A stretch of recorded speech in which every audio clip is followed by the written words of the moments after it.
মুহূর্তটি আবু সাইদ, জুলাইয়ের নায়ক আবু সাইদ পাখিটি খাঁচা থেকে বের হয়ে যাচ্ছে।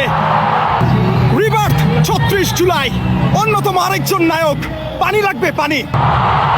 সেই কাঙ্ক্ষিত মুহূর্ত এই প্রথমবারের মতো বাংলাদেশে হতে যাচ্ছে ড্রোন শো, এবং সেই ড্রোন শো সাধারণ কোনো ড্রোন শো নয়। এতে দেখানো হবে জুলাইয়ের অন্যতম নায়ক শহীদ আবু সাইদকে, এবং সেই আবু সাইদ আবারও ভাসবে আকাশে এবং বাংলাদেশের জনগণ তাকে প্রাণ ভরে দেখবে। দুই হাত প্রসারিত করা সেই আবু সাইদকে দেখার জন্য এই মুহূর্তে মানিক মিয়া এভিনিউতে লক্ষাধিক মানুষের উপস্থিতি, এবং সেখান থেকেই আপনাদেরকে সংযুক্ত করেছি কালের কণ্ঠের সঙ্গে রয়েছি আমি খন্দকার আসিফুজ্জামান। যতদূর চোখ যায় শুধু মানুষ আর মানুষ, এ যেন মানুষের সমুদ্র, এবং প্রত্যেকটি মানুষের হাতে মোবাইল ফোন তাক করা রয়েছে আকাশের দিকে।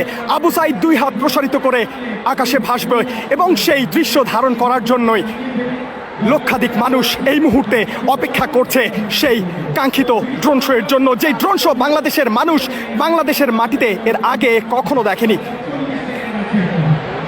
কাউন্টডাউন শুরু হয়ে গেছে, আর কিছুক্ষণের মধ্যেই সেই কাঙ্ক্ষিত ড্রোন শো আকাশে ভাসবে, আকাশে ভাসবে দুই হাত প্রসারিত করা জুলাইয়ের নায়ক শহীদ আবু সাইদ।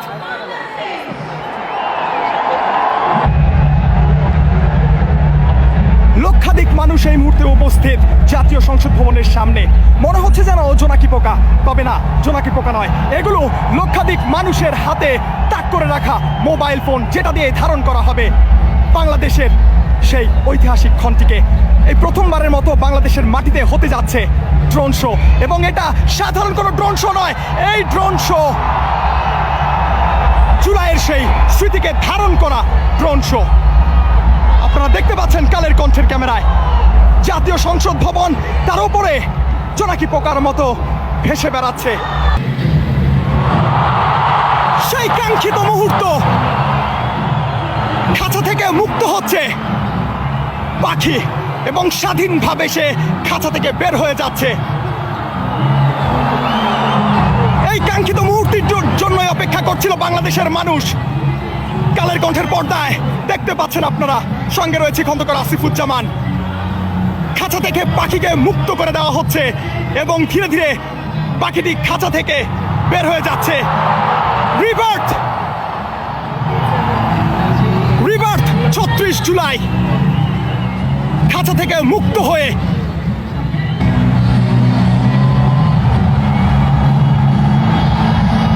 রিবার্থ ৩৬ জুলাই, খাঁচা থেকে মুক্ত হয়েছে পাখি, এবং এই মুহূর্তে আমরা নতুন আরো একটি কিছুর সাক্ষী হতে যাচ্ছি।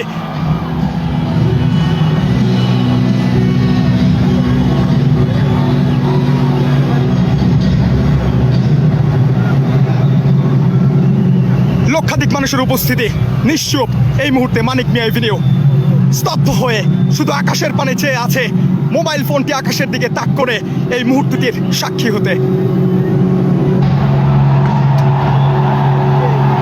কাঙ্ক্ষিত সেই মুহূর্তটি আবু সাইদ, জুলাইয়ের নায়ক আবু সাইদ আকাশে ভাসছে দুই হাত প্রসারিত। আবু সাইদ মিলিয়ে গেল।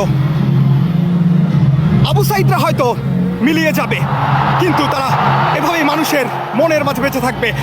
অন্যতম আরেকজন নায়ক, পানি লাগবে, পানি। সেই মুগ্ধকে কে ভুলে যেতে পারে? সেই মীর মুগ্ধকে এই মুহূর্তে আমরা দেখতে পাচ্ছি সংসদ ভবনের ওপরে আকাশে ভাসছে। মীর মুগ্ধ সেই পানির বোতল হাতে, পানি লাগবে, পানি। তার সেই দৃশ্যটিও বাংলাদেশের মানুষের বিবেককে নাড়িয়ে দিয়েছিল, যে চিত্রটি দেখে বাংলাদেশের জনগণ রাস্তায় নেমে আসতে বাধ্য হয়েছিল। মীর মুগ্ধ আবু সাইদ তার আকাশে ভাসছে।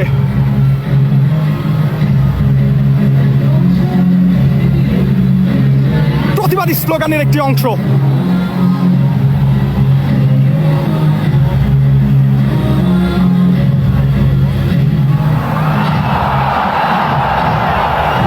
নারী শক্তি, নারীর জাগরণ, এটাকে হয়তোবা বলে। জুলাই অভ্যুত্থানে নারীদের ভূমিকা অনস্বীকার্য, এবং তারই প্রতিচ্ছবি আমরা এই মুহূর্তে দেখতে পাচ্ছি ড্রোন শো এর মাধ্যমে ফুটে উঠেছে। একের পর এক চিত্র, মানুষ স্তব্ধ হয়ে মুগ্ধ হয়ে আকাশের পানে তাকিয়ে আছে। জাতীয় সংসদ ভবন ইতিহাসের সাক্ষী হয়ে গেল আরও একটি নতুন বিষয়ের।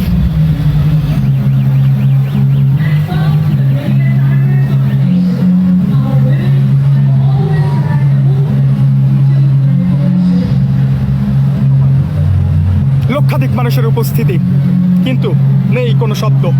আপনারা দেখছেন, নিচে তাকালে বোঝা যাবে লক্ষাধিক মানুষের উপস্থিতি, কিন্তু নিশ্চুপ হয়ে আকাশের দিকে তাকিয়ে আছে সেই রিক্সা চালক, যিনি রিক্সার উপর উঠে দাঁড়িয়ে ছাত্রদের এই আন্দোলনকে স্যালুট জানিয়েছিলেন। ছাত্রদের পক্ষে একাত্মতা পোষণ করে যে রিক্সা চালকরা ছাত্রদের পাশে ছিলেন, তাদের মধ্যে একজন অন্যতম তিনি। এবং তাকেও বাংলাদেশের মানুষ মনে রেখেছে, যাদের অবদান ছিল ৩৬ জুলাইয়ের। প্রতিটি মানুষের অবদানকে তুলে ধরা হচ্ছে